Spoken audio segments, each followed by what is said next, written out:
وزیر داخلہ محسن نقوی نے کراچی میں نادرا میگا سینٹر ناظم آباد میں قائم نئے پاسپورٹ آفس کا افتتاح کر دیا۔ مزید جانیں گے ڈان نیوز کے نمائندے شکیل قرار سے۔ شکیل، کیا تفصیلات؟ بالکل، وفاقی وزیر داخلہ محسن نقوی نے ناظم آباد میں جو ہے وہ باقاعدہ طور پر ایک پاسپورٹ آفس کا قائم کیا ناظم آباد میں، اور میگا سینٹر جو ہے وہ 24 گھنٹے شہریوں کو پاسپورٹ اور شناختی کارڈ کی سہولیات فراہم کرے گا اور جاری کیے جا سکیں گے۔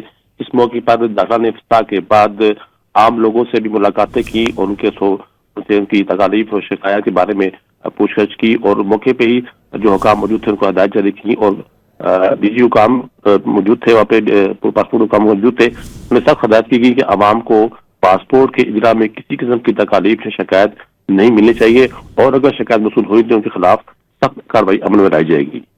بہت شکریہ شکیل قرار ان تفصیلات کے لیے۔